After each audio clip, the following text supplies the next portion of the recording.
भारत गौरव आचार्य श्री पुलक सागर जी गुरुदेव के प्रवचन और लेटेस्ट धार्मिक भजन व कार्यक्रम निशुल्क देखने व सुनने के लिए हमारे YouTube चैनल जीन शरण मीडिया को आज ही सब्सक्राइब करें और सबसे पहले देखने के लिए बेल आइकन पर क्लिक जरूर करें। तुम्हारी ये दो कौड़ी की बातें मान्यवर आज से निवेदन करूंगा, कैसे घर को लड़ाया जाता है। एक बहू है, अपने घर में बैठी है, पड़ोसी आ गई आग लगाने। अब बैठी, बातचीत की, नाश्ता किया, चाय पिया और जो भी बिस्किट उसने खिलाए, खाई। अब मालूम है कैसी आग लगाई उसने, घर में कैसे फूंका जाता है। कुछ लोग ऐसे ही होते हैं जिनका काम आग लगाना हुआ करता है। कुछ लोग ऐसे होते हैं जो पेट्रोल लिए बैठे रहते हैं कि कब जिनकारी भड़के और पेट्रोल डाल दिया जाना चाहिए। कुछ लोग ऐसे होते हैं समाज में। वो महिला गई, चाय पी ली, नाश्ता कर ली, जाते समय बहू के कान में बोल गई कि बहन अब मैं चलती हूं। अब बताओ ये बात कान में बोलने की क्या जरूरत थी। ये तो सामने ही बोल देती ना कि अब मैं चलती हूं। सासू ने कहा क्यों री, क्या बोल रही थी वो, जल्दी बता। अरे अम्मा जी कुछ नहीं। भाई चुप, कैसे नहीं बोली। अरे अम्मा जी यही बोल कर गई है वो कि मैं चलती हूं। चुप, ये बात कोई कान में बोली जाती है। जरूर मेरे खिलाफ भड़का रही होगी और तू भी उसके पक्ष में बोल रही है।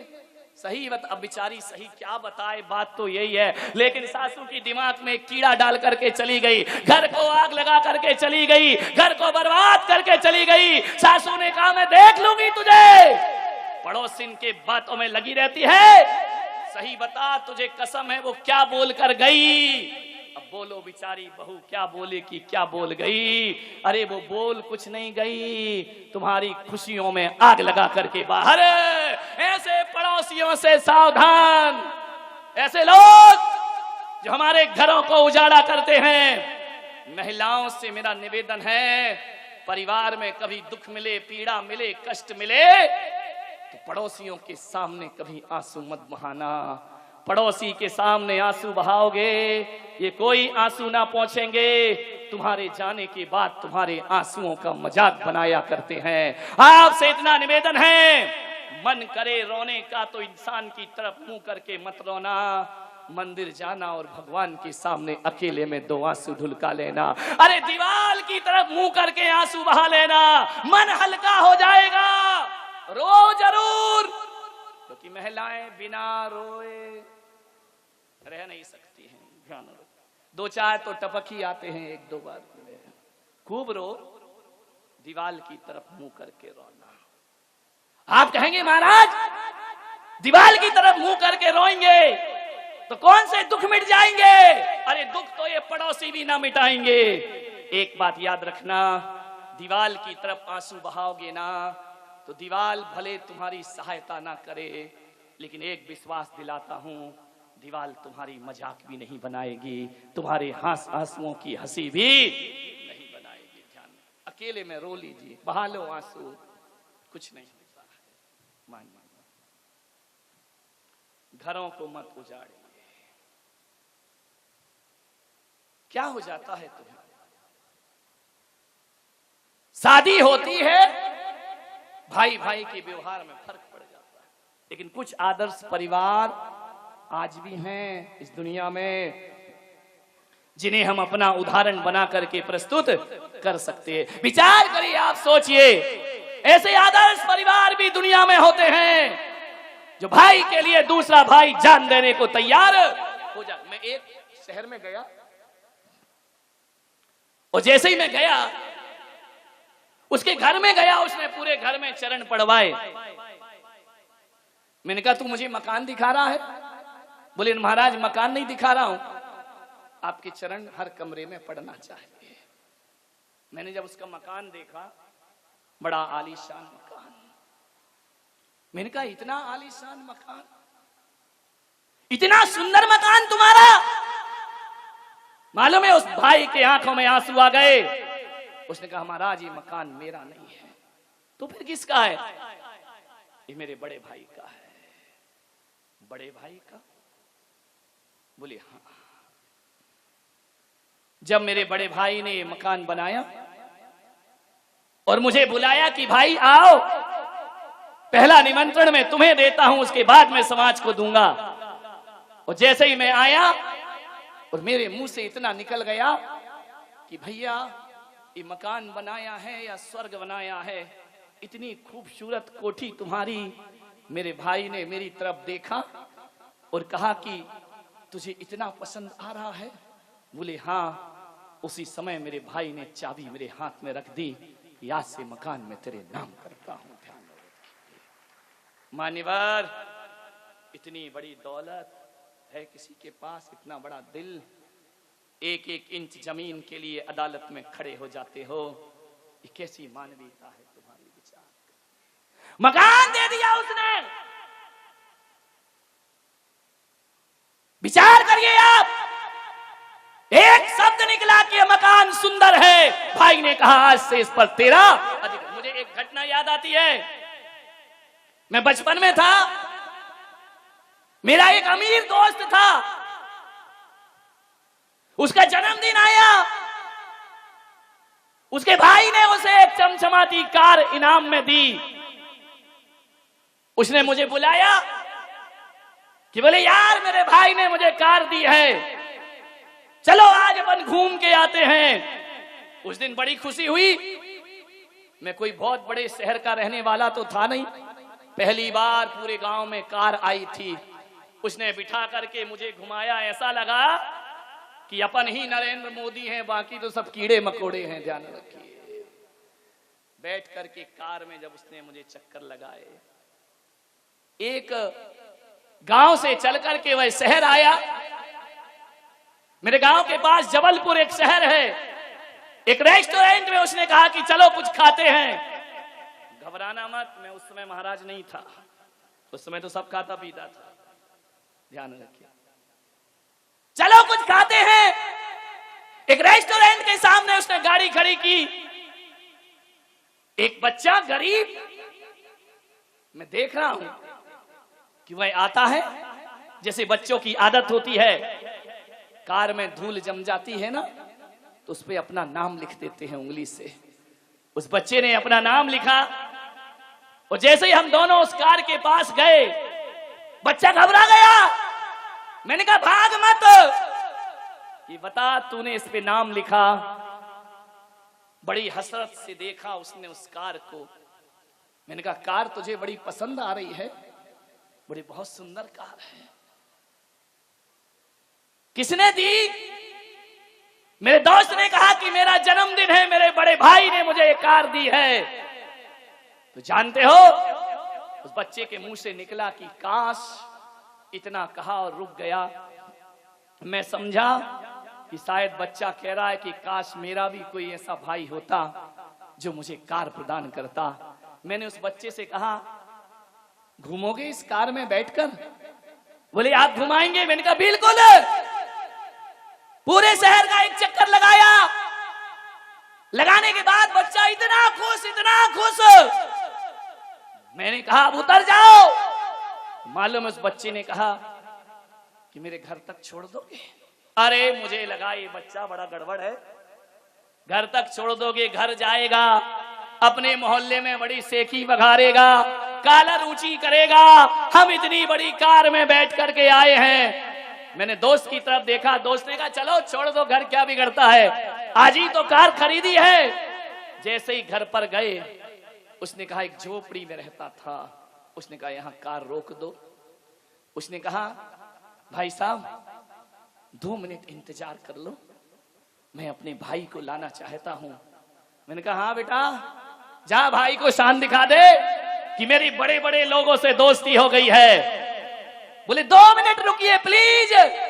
2 मिनट रुके।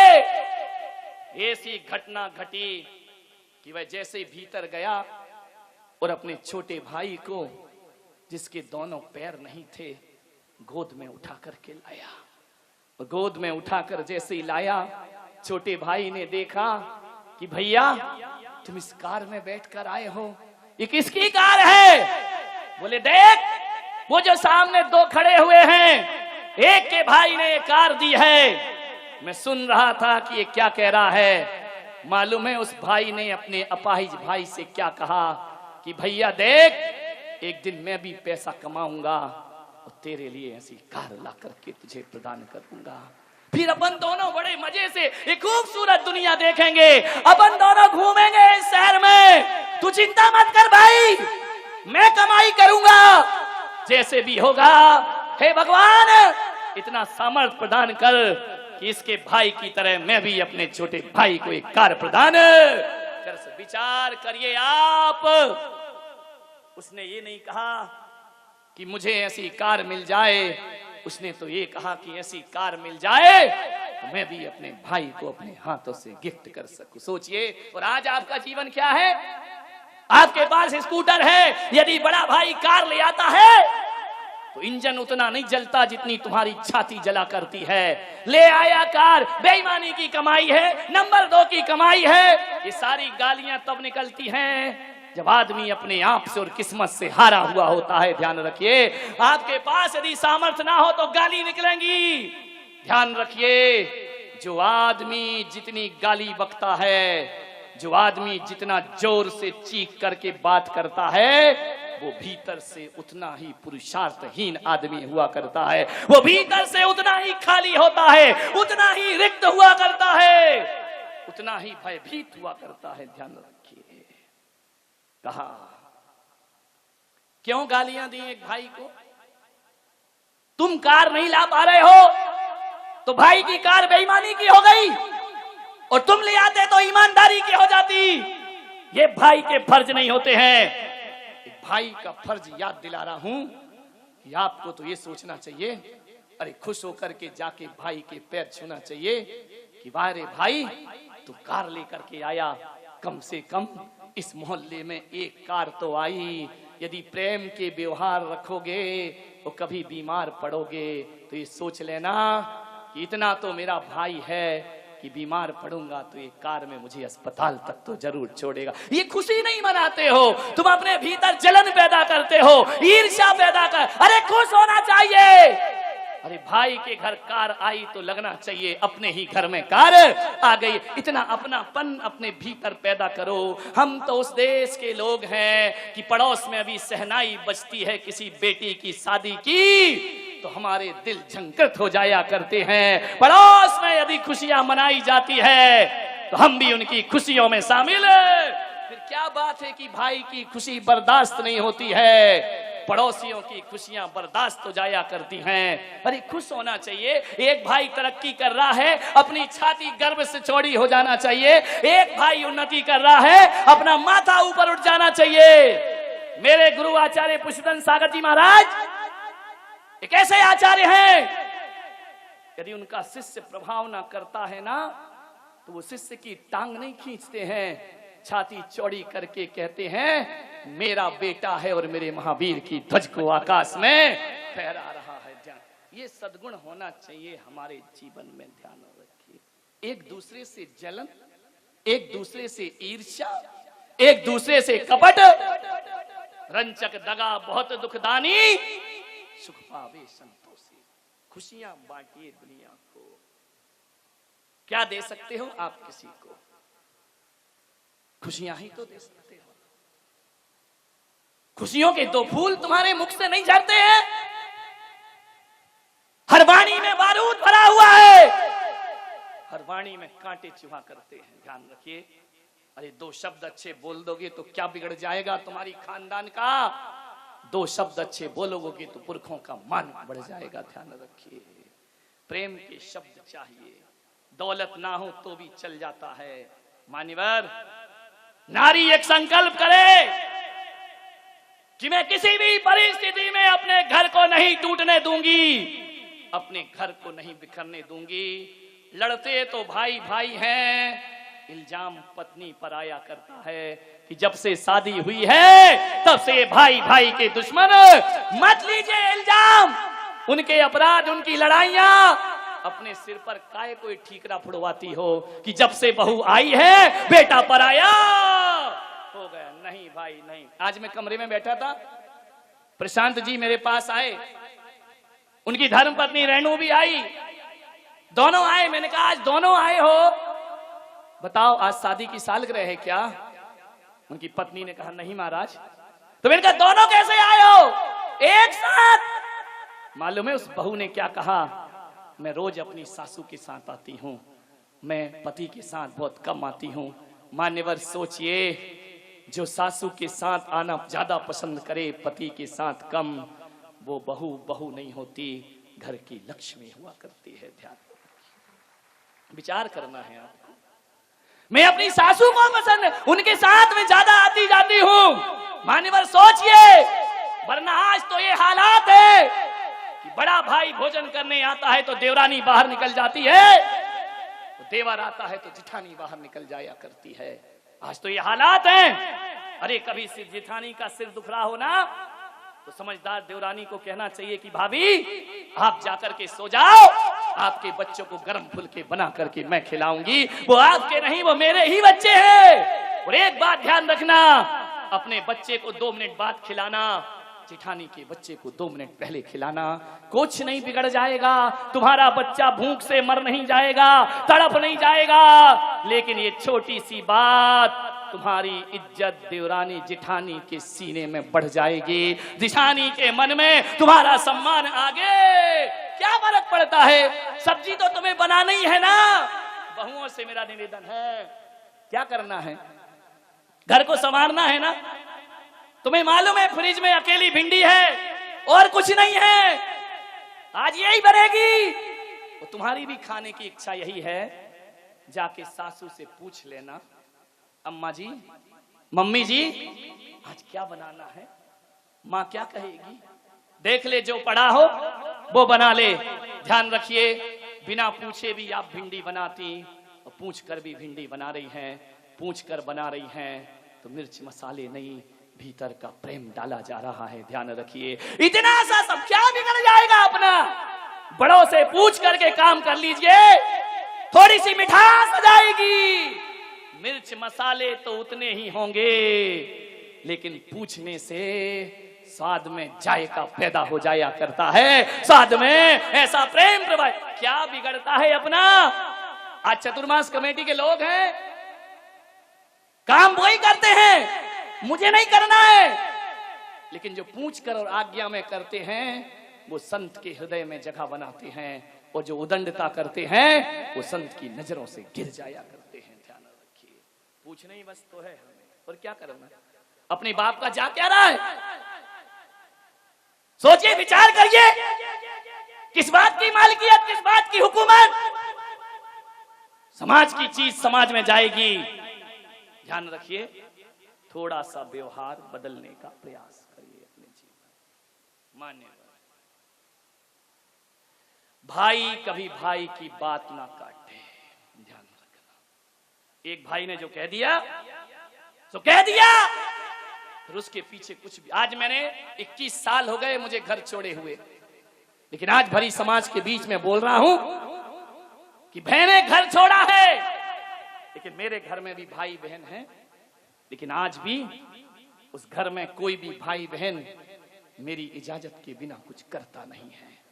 एक बात ध्यान रखिए, वो मेरे से बड़े हैं, उम्र में बहुत बड़े, 10-10 साल बड़े हैं, लेकिन आज भी यदि एक आदेश कर दिया जाए तो उन भाइयों ने कभी ना कहने की हिम्मत नहीं की, कभी मुझसे जुबान लड़ाने की हिम्मत नहीं की। ध्यान रखिए मान्यवर, भले मैं सन्यासी क्यों ना हो गया हूं, लेकिन कोई भी कार्य, कोई भी निर्णय बिना आशीर्वाद के वो अपने जीवन में स्वीकार नहीं किया। मुझे याद है कि जब मैं घर में था, सबसे छोटी औलाद था मैं अपने परिवार में, यदि घर में खाना बन जाए और मैं स्कूल से आने में लेट हो जाऊं तो मेरे दोनों बड़े भाई तब तक भोजन नहीं करते थे जब तक मैं स्कूल से नहीं आ जाता था। जब तक एक थाली में ना खिलाएं तब तक उनके जीवन में उनका पेट नहीं भरा करता था। जब भी नए कपड़े आते थे, चाहे मैं कपड़े खरीदूं चाहे वो खरीदे, ये नियम था, जब तक छोटा नहीं पहनेगा तब तक घर में कोई कपड़े पहना।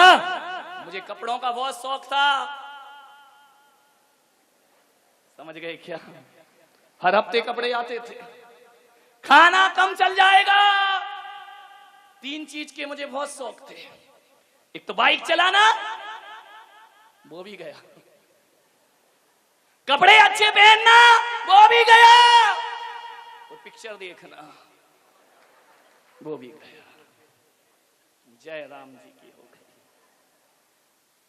एक आदमी ने पूछा, पत्रकार ने, कि आपको अच्छे कपड़ों का शौक था और आज बिना कपड़े के घूम रहे हो। मैंने कहा हाँ यार, मेरी जो चॉइस है ना बहुत हाई फाई है। बोले क्या मतलब? मैंने कहा मैं हल्का नहीं पसंद नहीं करता हूं, बहुत हाई फाई सोचता हूं।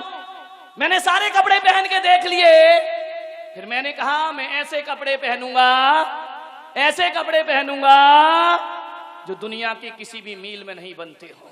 ध्यान रखिए, जो कभी आउट ऑफ डेट नहीं होते हो। तुम्हारी ड्रेस आउट ऑफ डेट हो जाएगी, लेकिन ये 2600 साल से अप टू डेट थी, है और हमेशा रहेगी। ध्यान रखना, तुम्हारे कपड़े दुनिया की मील में मिल जाएंगे, लेकिन दिगंबर संत के वस्त्र दुनिया की किसी मील में नहीं मिला करते हैं। और दिगंबर संत के वस्त्र यदि कहीं मिलते हैं तो मां की गोद में लेटे हुए निर्विकार बच्चे में दिगंबर संत के कपड़े मिला करते। खाओ तो अच्छा खाओ, वरना भूखे रहो।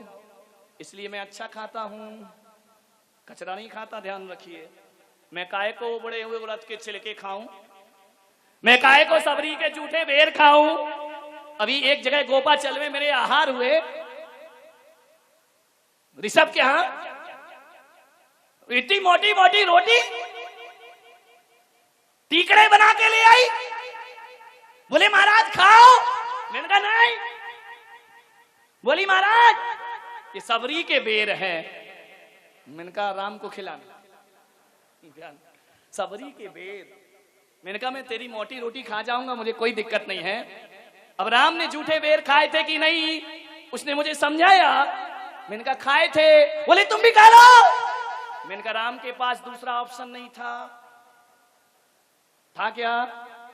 मेरे पास 12 कटोरी है, और यदि राम के पास दूसरा ऑप्शन होता तो कहते सबरी बेर तो तू खा लेना, आज मेरे हरि का त्याग है। लिया माल मलीदा। यहां ध्यान रखिए, महावीर ने उबले हुए उड़द खाए। दूसरा ऑप्शन था क्या? खीर होती तो क्या चंदना उड़द खिलाती, छिलके खिलाती, और होते छिलके और खीर दोनों होते तो मेरा पूरा विश्वास है महावीर छिलके अवॉइड करते और खीर लेकर के आहार। राजाओं के घर में खीर का आहार हुआ, ऑप्शन ही नहीं था दूसरा।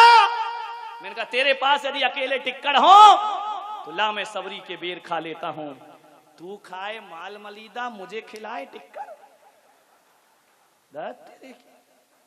मैं तो नहीं खा सकता भाई। ध्यान रखिए, अच्छा खाना, अच्छा पहनना और अच्छी गाड़ी में घूमना।